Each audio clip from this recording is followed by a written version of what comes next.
शिवसेनेने सुद्धा उद्धव बाळासाहेब ठाकरे यांनी उमेदवारी अर्ज भरलेले आहेत. एनसीपी आणि काँग्रेस सुद्धा आमच्याबरोबर आहे.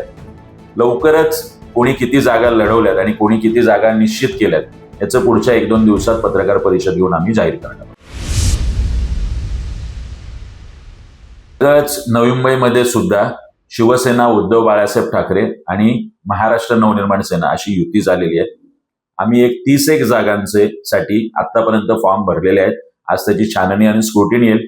त्यातले जवळपास सगळे सिलेक्ट होतील अशी मला आशा आहे. 60 ते 68 जागा शिवसेनेने सुद्धा उद्धव बाळासाहेब ठाकरे यांनी उमेदवारी अर्ज भरलेले आहेत. एनसीपी आणि काँग्रेस सुद्धा आमच्याबरोबर आहे.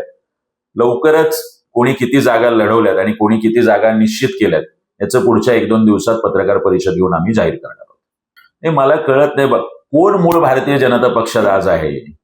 मला काल परवा कळलं की सानपाड्याला वडार भवन येते, जे इथे भारतीय जनता पक्ष ज्यांनी रुजवला, जे RSS संघाचे जुने कार्यकर्ते आहेत, त्यांना सुद्धा उमेदवारी मिळालेल्या नाहीयेत. मंदाताईंच्या समर्थकांचं तर जाऊ द्या, जे राष्ट्रवादीत होते ते भारतीय जनता पक्षात आले.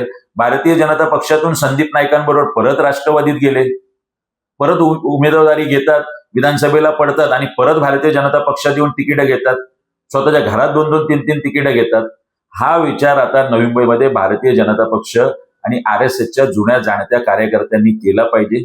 एका घराणेशाहीची सत्ता ठेवायची नवी मुंबईत. राजसाहेब कधी काळी म्हणाले होते, खासदार यांचा, आमदार यांचा, पालकमंत्री यांचा, मंत्री यांचा, महापौर यांचा आणि या नवी मुंबईतल्या महानगरपालिकेच्या शाळेतला मॉनिटर सुद्धा यांच्याच घरातला करायचं की काय.